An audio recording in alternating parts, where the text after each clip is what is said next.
Se você prestou atenção, esse texto que vou ler, ele foi mencionado no louvor, agora de pouco, das crianças. João capítulo 14, versículos 1 ao 3. Um texto conhecidíssimo, mas eu creio que Deus irá falar conosco através desta meditação. Diz assim: não se turbe o vosso coração, credes em Deus, crede também em mim. Na casa do meu Pai há muitas moradas. Se não fosse assim, eu vou-lo teria dito, vou preparar-vos lugar. E quando eu for e vos preparar lugar, virei outra vez e vos levarei para mim mesmo, para que onde eu estiver, estejais vós também. Curve a sua cabeça, feche seus olhos.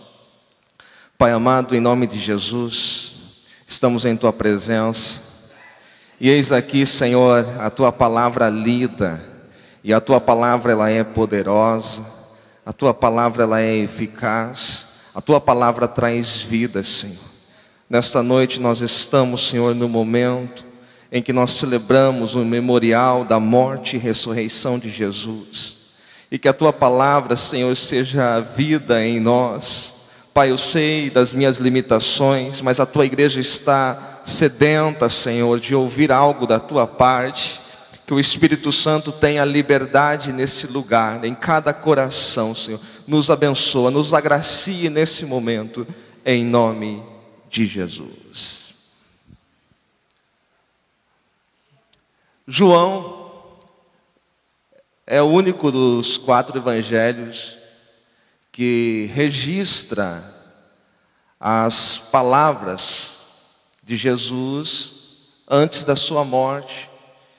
Esses capítulos do 13 ao 17 registra todos os discursos de Jesus. É claro que os demais evangelhos sinóticos, Mateus, Marcos e Lucas, também o fazem, mas de maneira bem resumida. João descreve com detalhes as palavras de Jesus na noite em que ele seria preso. É importante que você saiba que os capítulos 13 ao 17, todas as palavras ditas ali, Jesus disse numa única noite, na noite de quinta-feira. Nós temos no capítulo 13, Jesus participando da ceia. Logo a seguir, Judas, aquele que o trairia, sai daquele ambiente para fazer o que ele havia de fazer. O capítulo 14 é este, que vamos comentar um pouquinho esta noite. No capítulo 15, Jesus continua este discurso, falando a respeito da videira.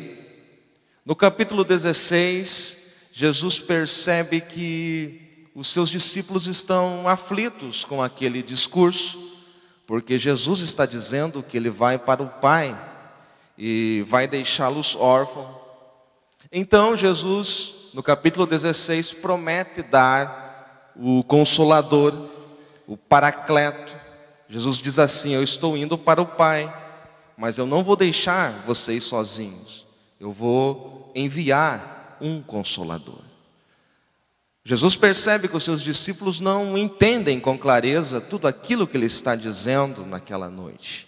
Então, no capítulo 17, nós temos o que chamamos de oração sacerdotal. Jesus intercede ao Pai pelos seus discípulos. Uma das coisas mais marcantes no capítulo 17 é que Jesus pede ao Pai, por 2 vezes, que os seus discípulos sejam um, tenham unidade. Ali naquele momento, Jesus não está falando com os seus discípulos como se falasse a Israel. Jesus está falando aos seus discípulos como igreja. Então todas as palavras de Jesus registradas neste compêndio, do capítulo 13 de João até o capítulo 17, destina-se à igreja. O cenário que Jesus está é o cenáculo onde ele participou da última ceia. Se você pular até o capítulo 18, aí sim você vai ver que Jesus já não está mais no cenáculo. Ele vai cruzar o ribeiro de Cedron e vai chegar ao Getsêmani, onde será preso.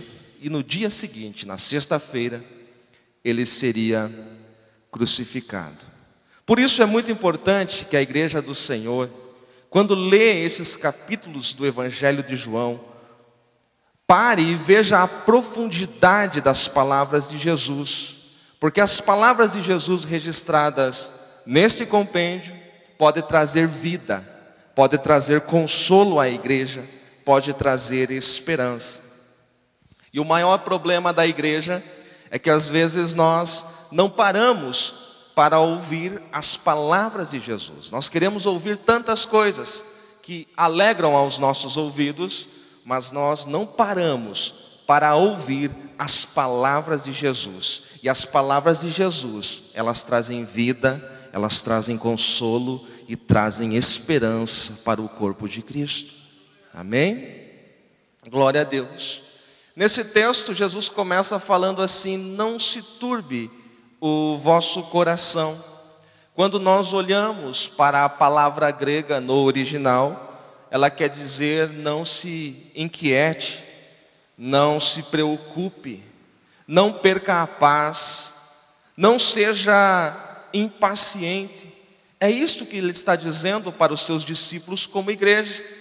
Mas ele diz mais, ele diz assim: creiam, crede, tenham fé, tenham convicção nas palavras que eu estou falando. Jesus está dando um conselho ali dizendo: se vocês ouvirem as minhas palavras, mas não guardarem no seu coração, não crerem nelas, essas palavras não vão gerar nada em vocês. É como uma pregação do Evangelho. Nós podemos pregar a Bíblia como ela é.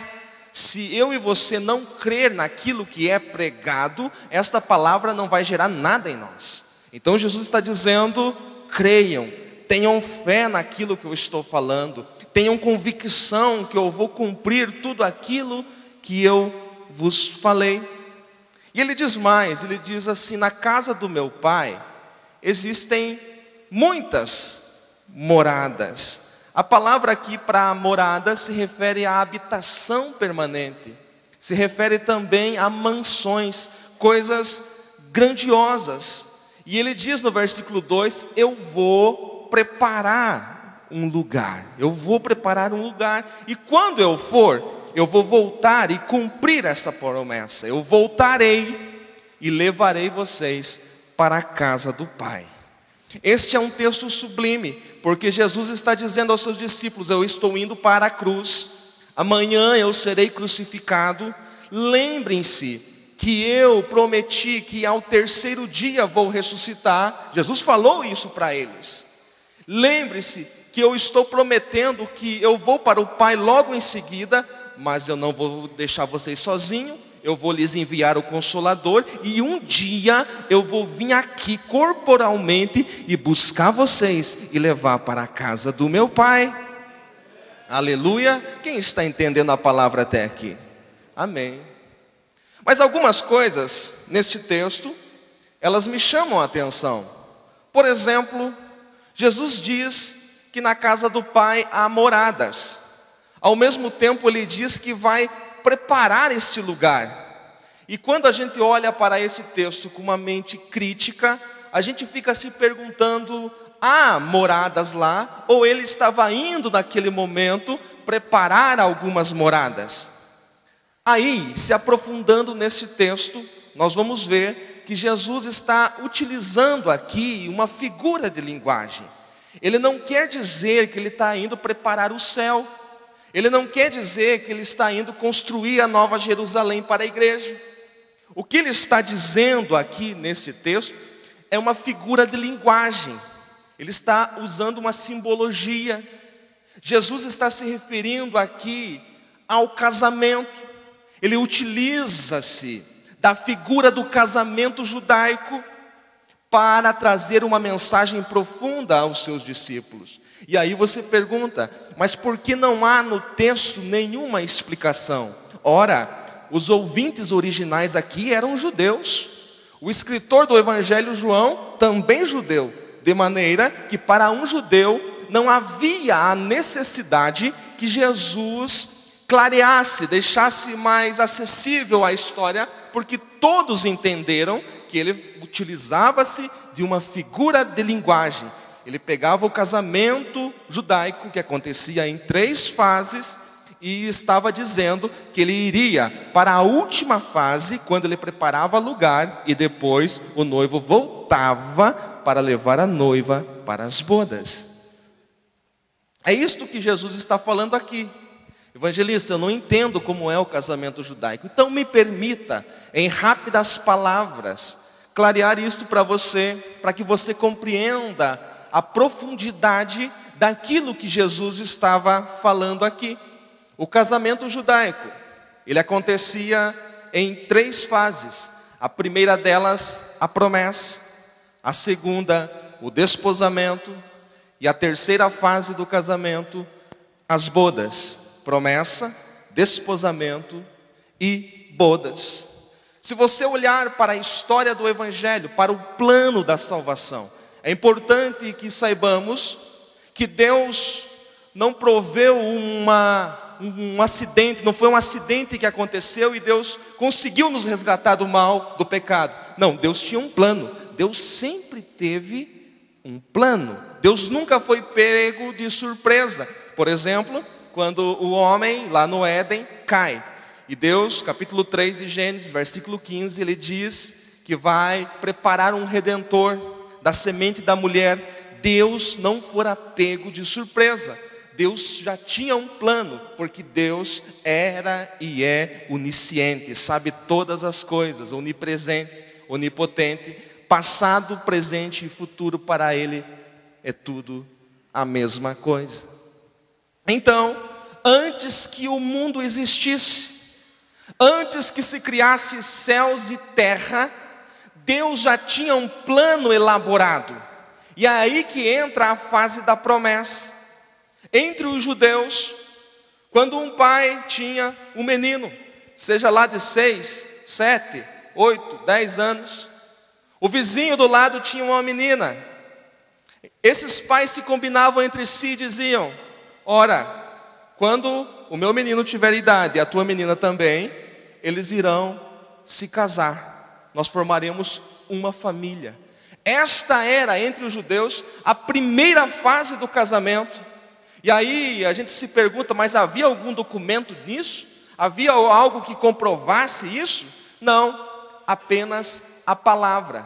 Porque naqueles dias não eram como hoje, que a gente precisa redigir um documento, assinar, reconhecer firma, ir até um cartório para que esse documento tenha validade. Não, isso só acontece hoje porque nós sabemos que alguém vai quebrar o contrato. E quem quebrar o contrato vai ter que pagar. Naqueles dias não havia essa necessidade, porque uma vez que um homem falava, este homem cumpria. Não havia volta. Então, o pai do menino com o pai da menina, eles combinavam entre si: vamos fazer aqui uma promessa. Quando o meu filho tiver idade, e a tua filha também, eles irão se casar. A primeira fase do casamento judaico acontecia ali. Você me pergunta quando foi que aconteceu a primeira fase do casamento entre Cristo, o noivo, e a noiva, que é a igreja que está reunida aqui para participar desse memorial dentro de alguns instantes. Quando foi? Foi antes da fundação do mundo. Não foi lá no Éden, quando Deus pronunciou pela primeira vez em Gênesis 3, não. Foi antes que o mundo existisse, antes que as estrelas, antes que a terra, antes que os céus existissem. Deus já tinha um plano para resgatar você e eu de volta e levá-lo para junto com Ele. Aleluia! E o apóstolo Paulo confirma isso. Quando ele escreve em Efésios, capítulo 1, versículos 3 e 4, ele diz: bendito Deus e Pai de nosso Senhor Jesus Cristo, o qual nos abençoou com todas as sortes de bênçãos espirituais nos lugares celestiais em Cristo. E aí no versículo 4 ele diz o seguinte: como também nos elegeu nele antes da fundação do mundo. Então o plano de Deus já estava preparado para você. Ei, você não está aqui por acaso. Você não vai participar desta mesa do corpo e do sangue de Jesus por acaso, não. Isto é um plano de Deus antes que o mundo existisse. Deus queria você perto dele. Foi por isso que ele traçou esse plano maravilhoso para tê-lo perto dele. Aleluia, aleluia, aleluia. Me permitam falar, o Espírito Santo me incomoda aqui. Tem muita gente aqui dentro que não sabe o que vai fazer, que não tem a mínima noção, que para você é só um ritual de 30 dias. Mas eu estou tentando te mostrar a história, como isso aconteceu. O que é que você vai fazer aqui daqui a pouco? Isso não foi acidente, isso foi um plano. Deus nos resgatou antes que todas as coisas existissem. A igreja é eleita nele, antes da fundação do mundo. É isto que Paulo está falando. Havia uma promessa antes que todas as coisas existissem. Ah, mas não havia um documento comprovando isso. A palavra dele é fiel. As promessas de Deus não caem por terra. O que ele falou se cumprirá no tempo certo. É por isso que o autor aos Hebreus, no capítulo 10, versículo 23, ele diz: retenhamos firme a confissão da nossa esperança, porque fiel é o que prometeu. Ele é fiel, meu irmão. Não importa se as lutas estão chegando, não importa se o mar está bravio, não importa o que está acontecendo lá na sua casa. Ei, há uma esperança para você. Jesus está contigo aqui, através da sua palavra. O Espírito Santo está com você. E em breve Jesus voltará corporalmente. Muitos não creem mais, mas a igreja do Senhor Jesus diz: Maranata, Maranata, Maranata, ora vem Senhor Jesus. Aleluia, aleluia. Ele mesmo disse: passará os céus e a terra, mas as minhas palavras não hão de passar. Ele prometeu que voltará, né? Ele prometeu que voltará. Ele vai voltar. O mundo não acredita, a mídia não fala mais disso. Até mesmo nós, pregadores da palavra, não mencionamos mais a respeito da volta de Jesus. Mas o certo é que nem que passe o céu e a terra, a palavra dele não cai. A palavra dele não cai, permanecerá. Oh, aleluia, glória a Deus, glória a Deus, glória a Deus.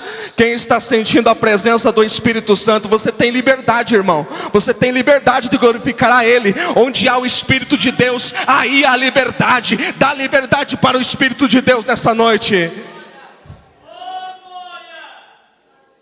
Aleluia, aleluia. Havia uma promessa.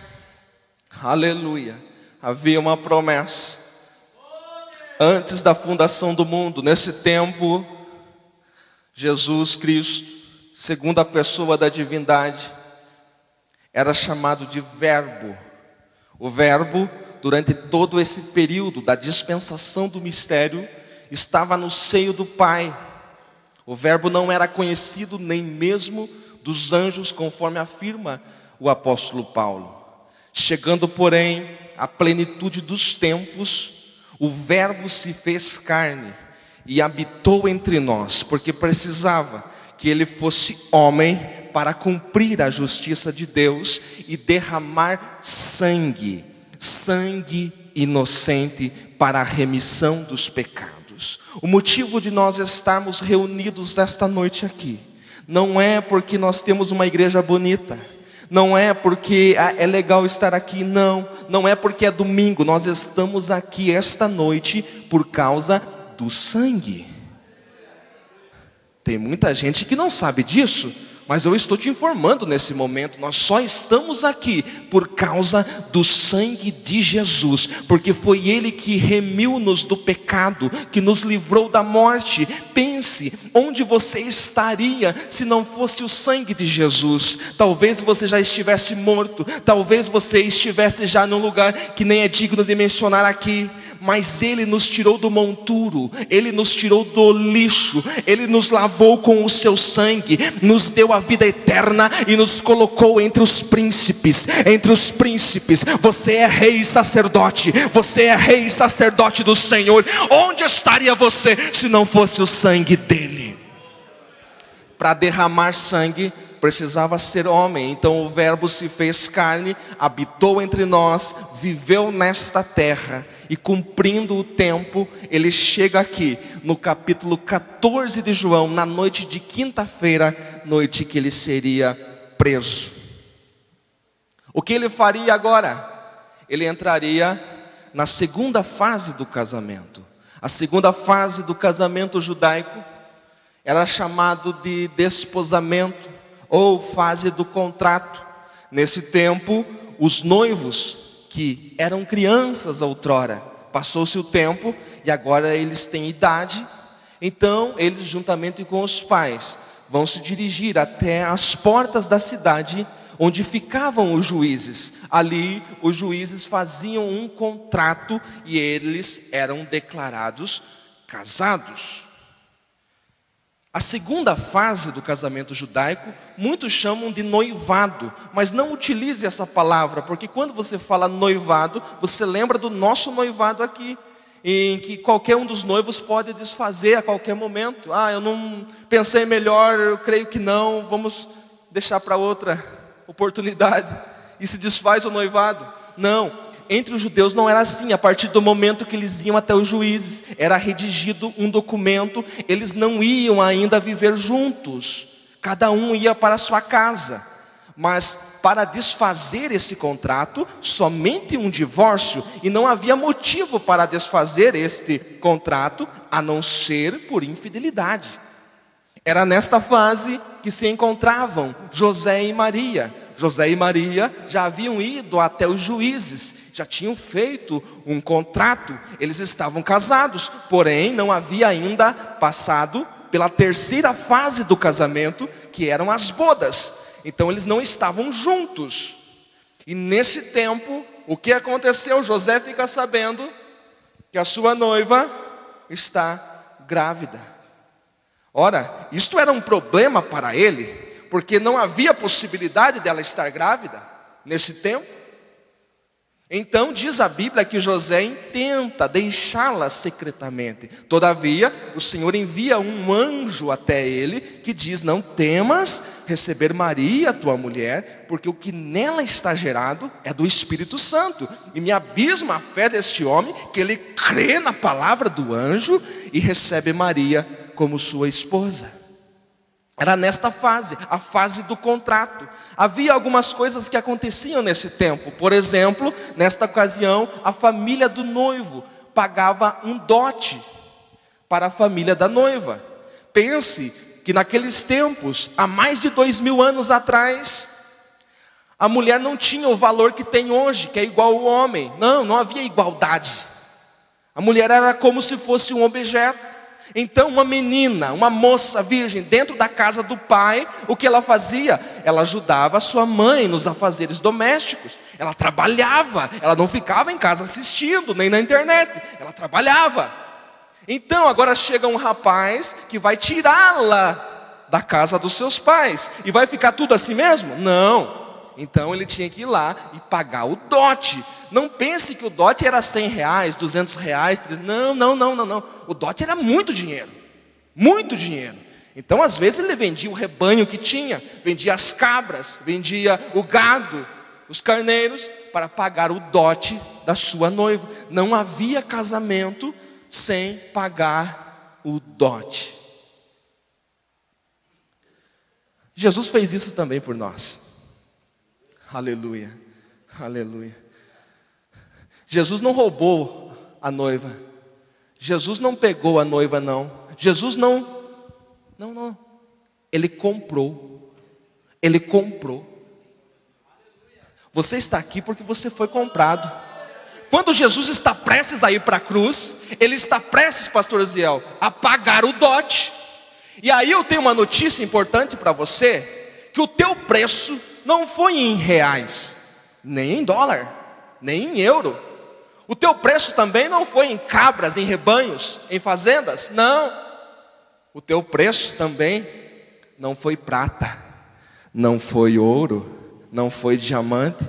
O teu preço foi um valor que excede muito a tudo isso que eu falei. O teu preço é preço de sangue, sangue do Cordeiro de Deus, sangue imaculado, sangue que tem poder, sangue perfeito. Aleluia. Nós fomos comprados. Nós fomos comprados. Você tem um dono, o teu dono é Cristo. Porque tem muita gente que está aqui que é dono do seu próprio nariz. Meu Deus, meu Deus. Tem gente que está aqui que não sabe que foi comprado, que é dono da sua própria vida. Eu faço o que eu quero. Eu indo lá, daqui 30 dias participar da ceia, eu faço o que eu quero. Hey, você tem um dono, a não ser que você não seja do corpo. Se você faz parte do corpo, você tem um dono, porque você foi comprado. E a Bíblia fala disso. A Bíblia fala, porque fostes comprados por bom preço, diz o apóstolo. Aleluia. Mas a Bíblia diz mais, lá em Apocalipse, no capítulo 5, versículo 9, quando João tem a visão na ilha de Pátimos, e ele vê os céus abertos, e ele começa a chorar, porque ele vê que tem um livro. Mas alguém tem que desatar os 7 selos, e não tem ninguém. Ele começa a chorar. Então chega alguém e fala para ele: não chores, eis aí o leão da tribo de Judá, que venceu e é digno de abrir o livro. Aleluia. E lá no capítulo 5 de Apocalipse, versículo 9, diz assim: digno és de tomar o livro e de abrir os seus selos, porque foste morto, e com o teu sangue, olha o que está escrito aqui, com o teu sangue compraste para Deus homens de toda a tribo, língua, povo e nação. É a Bíblia que está falando. Ei, meu irmão, o teu preço é o preço do sangue. Você não é fruto do acaso. Ei, o inimigo tenta mentir para você que você está sendo derrotado, que você não vai vencer, mas a tua vitória está na mão do Cordeiro, e nós vamos chegar lá. Aconteça o que acontecer, nós vamos estar junto com o Cordeiro. Aleluia. Quantos creem? Quantos creem? Aleluia. Aleluia. É por isso que o apóstolo Pedro diz no capítulo 1, versículo 18: sabendo que não foi com coisas corruptíveis, como prata e ouro, que fostes resgatados da vossa vã maneira de viver, que por tradição recebestes de vossos pais, mas foi com o precioso sangue do Cordeiro imaculado, incontaminado, perfeito de Deus. Esse é teu preço. Ele pagou o dote, ele assinou um contrato, você é a propriedade exclusiva dele. Aleluia, aleluia, aleluia. Glória a Deus. E agora o que acontece? Os noivos vão para casa? Não. A moça vai juntamente com seus pais para a casa deles. O que ela vai fazer? Ela vai se preparar. Veja o que eu disse. A partir de agora, a noiva vai, evangelista Davi, se preparar. Ela vai ser adornada, preparada para o grande dia, para a grande semana das bodas. As bodas duravam 7 dias. A partir de agora, ela vai preparar os enxovais, ela vai preparar todas as coisas. E o homem também iria se preparar. O homem tinha a obrigação, nesse período, entre a segunda e a terceira fase do casamento, o homem tinha a obrigação de construir a morada, de construir a casa. Não pense que ele ia até a imobiliária, vou locar uma casa. Não existia isso. Para eles participarem das bodas, ele teria que construir a morada, a casa. Agora, se você ler de novo o texto de João 14, você vai entender o que Jesus estava falando. Ele disse: espere só um pouquinho, amanhã eu vou pagar o preço, eu vou pagar o dote, daí eu vou construir a morada, construir a casa, mas não se preocupem, eu vou voltar e levarei para junto do meu Pai. Ah, meu Deus, ah, meu Deus, ah, meu Deus, qual é o anseio da igreja nesse tempo? Qual é o anseio da igreja nesse tempo, meu irmão? Qual é a tua esperança? Ei, o próximo presidente não vai resolver o problema da nação, o próximo governador também não. Quem vai resolver o nosso problema é só o Senhor Jesus. Quando Ele arrebatar a igreja, raptar a igreja aqui na terra, e nós estivermos para sempre com Ele. Quantos aqui ainda creem na promessa? Aleluia! Esse período agora é um período de ausência. Os noivos não vão se ver mais. Foi feito um contrato, cada um para a casa do pai. O homem com a obrigação de construir a morada. Eles não vão se ver mais até o dia das bodas. Até o dia das bodas. Mas nesse tempo, me permita agora, nesse tempo a noiva não ia ficar dormindo, descansando. Não, a noiva não ia ficar acomodada, a noiva ia se preparar. E para se preparar, algo que ela precisava era de óleo. Vou repetir isso. Ela precisava do perfume, ela precisava do azeite, ela precisava de mirra, porque ela tinha que estar preparada para o grande dia. Aleluia.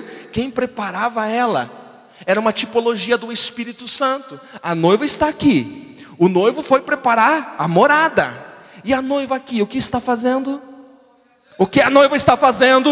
A noiva está sendo preparada. O Espírito Santo está sendo derramado sobre a noiva para prepará-la para aquele grande dia. Jesus vai vir buscar uma noiva preparada. Jesus vai vir buscar uma noiva que está viva. Jesus vai buscar uma noiva triunfante. Ei, Jesus não vai vir com o SAMU, com o SIAT buscar uma noiva que está prestes a morrer, não. Jesus vai vir buscar uma noiva viva. Onde está a noiva do Cordeiro? Meu Deus, meu Deus, porque tem momentos que parece que a noiva está passando mal, e ela já está respirando por aparelhos. Em nome de Jesus, o Espírito Santo vai soprar e vai ressuscitar, se for preciso.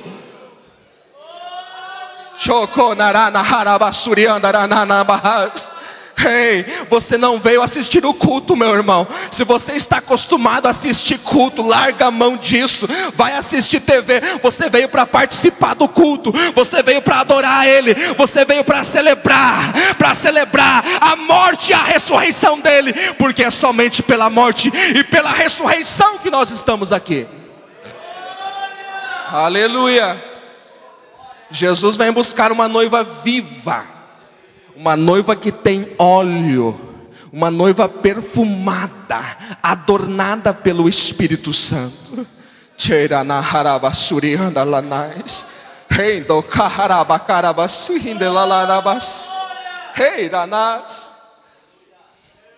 Aleluia. É impressionante como nós não falamos mais dos dons espirituais. É como se não precisasse mais. Deixa que a gente se prepare aqui sozinho. É como se a noiva estivesse falando: deixa que eu me viro sozinho, eu estou bem. Jesus deixou o Espírito Santo como um dom, como uma dádiva para a igreja. E aí o apóstolo Paulo, lá em 1 Coríntios 12, ele vai falar dos dons espirituais. Os dons espirituais, eles não são para mostrar que alguém que os porta, que tem por um momento, é bom. Não, os dons é uma necessidade para a igreja. Porque às vezes você olha para a igreja e você vê a igreja fraquinha. A gente olha para alguns obreiros, e aqui eu estou me incluindo no meio também, e a gente vê que falta alguma coisa. Onde estão os dons que Deus dá à igreja? Onde estão os dons que Deus dá aos ministros? Onde estão os dons de línguas? Tudo isso é adorno, é preparação para a igreja. Onde estão os dons espirituais? O dom de curar, o dom de profetizar, o dom de interpretação de língua. Onde estão? Eu acabei de falar aqui que nós temos um Deus que promete e cumpre. Por acaso Ele voltou atrás?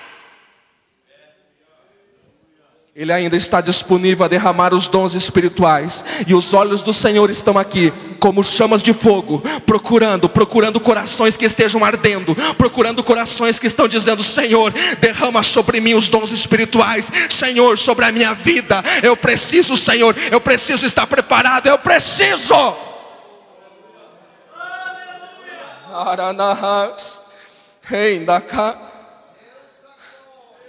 Há uma falta de interesse na volta de Cristo, tanto de quem está ouvindo, quanto de quem está pregando. Não se prega mais a respeito da volta dele. É como se isso fosse uma fábula, um conto.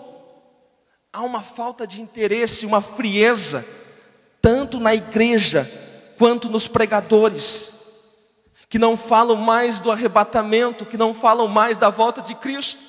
E aí a gente vem aqui e faz esse ritual e tal, e vai para casa. Daqui um mês a gente vem e faz a mesma coisa, tudinho igualzinho.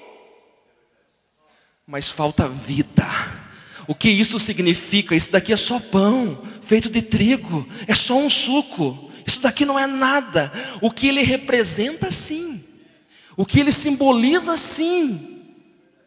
Ele simboliza o sangue e o corpo de Jesus. Será que nós temos consciência disso? Será que nós temos consciência que ao participar desse ato, nós estamos participando do corpo de Cristo? Estamos participando do sangue dele, que é a razão de nós estarmos aqui. Aleluia, aleluia, aleluia. Não deixe que o noivo venha e você esteja despreparado. Não deixe. Porque quando ele vier, não vai ter tempo, viu? Eu vou dar um jeito de me preparar agora. Eu vou correr atrás das coisas. Não, ele está te dando tempo de preparação. Talvez este seja o último culto. Talvez esta seja a última semana. A gente só pensa nisso. Está falando que alguém vai morrer? Não, estou falando que Jesus pode voltar nesta noite. Que Jesus pode voltar amanhã. Nós não sabemos o dia nem a hora. Nós precisamos urgentemente estarmos preparados para as bodas. Hey, la na na na has. Hey, la na na kla na na su. Halabasurianda hanas. Falo das bodas agora e encerro. Durante as bodas, a noiva era recebida na casa do noivo, numa festa que durava 7 dias. Se você olhar na Bíblia, por exemplo, o casamento de Sansão, lá em Juízes 16, 12, fala claramente que as bodas dele duraram 7 dias. Em outras passagens também, você vai encontrar sempre que as bodas duram 7 dias. Até mesmo na festa de casamento em Caná da Galileia, eram 7 dias de festa. E de repente, durante esse período, falta o quê? O principal da festa, que é o vinho, o motivo da alegria. E então, Jesus realiza o seu primeiro milagre. Sempre que falar em bodas, lembre-se de 7 dias. Esses 7 dias são simbólicos. A partir do momento que Cristo arrebatar a igreja, num abrir e fechar de olhos, conforme retrata o apóstolo Paulo, a igreja for raptada da terra. A partir desse momento, começa uma contagem de tempo. Estes 7 dias são simbólicos. Nesses 7 dias, a igreja passará pela festa das bodas do Cordeiro, lá no céu, na Nova Jerusalém, e também do tribunal de Cristo. Esses 7 dias tipificam 7 anos. Enquanto a igreja estiver nas bodas, participando da festa do Cordeiro, aqui na terra haverá algo chamado de grande tribulação, onde o diabo estará nesta terra livre com os seus demônios para atuar de toda a maneira como está retratado no livro de Apocalipse. E aí eu te pergunto, não estou querendo assustar ninguém, só estou falando o que a palavra diz. Em qual lugar você quer estar? Vai ter 2 lugares para ir.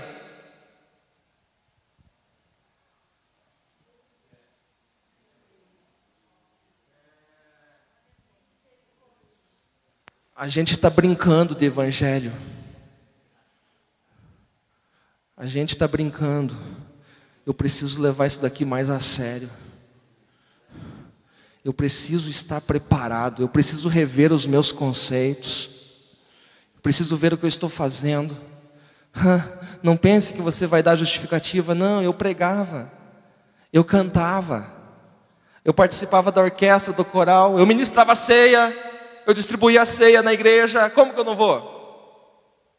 Não, isso não tem nada a ver. É tempo de revermos os nossos conceitos. Tem uma grande festa a ser preparada para você. Tem uma grande festa, a mesa está preparada. Quando ele participou da última ceia, eu não havia entrado aqui ainda, mas acho que o evangelista Davi estava lendo. E ele disse naquele texto que ele não participaria mais do fruto da vide, não beberia mais do fruto da vide, até aquele dia. Até aquele dia. Ele está esperando eu e você. Ele está esperando o tempo se completar. Muitos ainda precisam ser arrebatados do fogo para que nós estejamos juntos com Ele. Fique de pé nesse momento. Posso orar, pastor?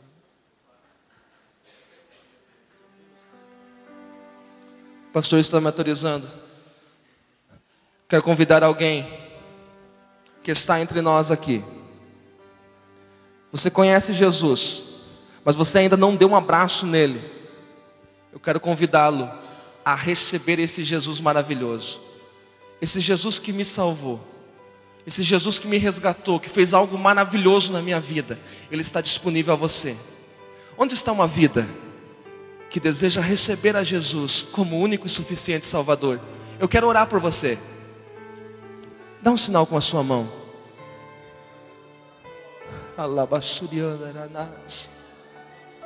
Deus sabe todas as coisas. Ele conhece o teu coração. Ele sabe o quanto você tem se esforçado. Mas você precisa de algo chamado novo nascimento. Sem nascer de novo, ninguém entra no reino dos céus. O novo nascimento é a porta do reino. Onde está alguém? Onde está alguém? Eu quero estar orando por você. Ei, Labassuria. Tem uma festa preparada. Tem uma festa preparada para a igreja. E você pode fazer parte hoje. Porque o preço já foi pago. O preço era o sangue de Jesus. Ele já pagou por você. Eu não te conheço, mas você se conhece. Você sabe o que você precisa.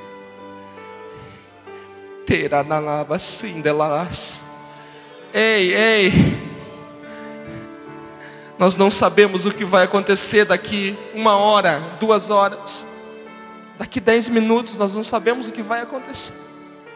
Hoje é dia aceitável. A porta da graça está escancarada. Não haverá desculpa. Eu não ouvi. Eu não tive a oportunidade. Nunca ninguém me falou disso. Você está ouvindo agora. Nesse momento, você está ouvindo que há uma porta e você precisa entrar por ela.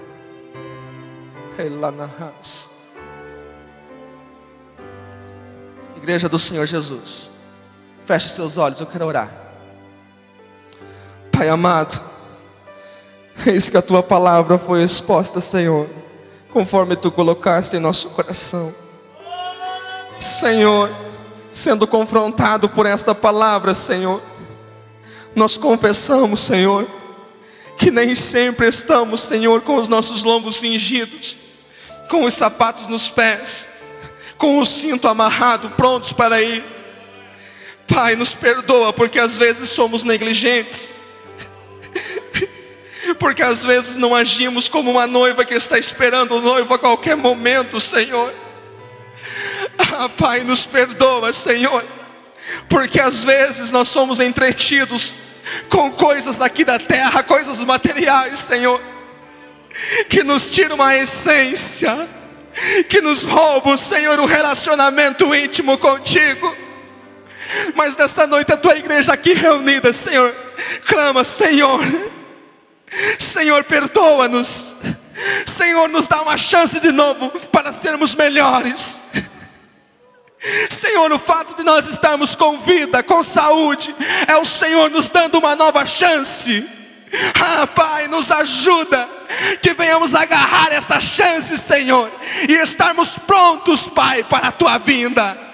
Eita, raurabahana, sendefla. Eira nana carabasuriandaranas. Ela na sendefla narana suriandaranas. Oh, meu Pai, o Senhor traçou um plano maravilhoso para nós. O Senhor traçou um plano perfeito. Fez uma promessa antes que o mundo existisse. Pagou o preço por nós, Senhor, mesmo nós não valendo nada, o preço de sangue. E às vezes, Pai, nós não honramos. Perdoa-nos, Senhor. Perdoa-nos, Senhor. Não nos deixas esquecidos, não. Não nos deixa, Senhor, perder o primeiro amor. Perder, Senhor, deixar apagar a chama que ainda arde lá dentro. Ei, lá, sei chorar na cara. Pai, derrama do teu Espírito sobre nós. Derrama do teu Espírito sobre a tua igreja, Senhor. Enche os vasos, Senhor. Move as águas, Senhor. Move as águas, nos livra do comodismo, Senhor. Nos livra da frieza espiritual, Senhor. Nos livra, Senhor. Não nos deixa mornos, Senhor, mas nós queremos ser quentes. Chorar, alava, sedefla. Pai, tu és poderoso, Senhor. Nós te louvamos pelo sangue derramado na cruz. Nós te louvamos por esta oportunidade de participar, Senhor, desse momento ímpar. Em nome de Jesus.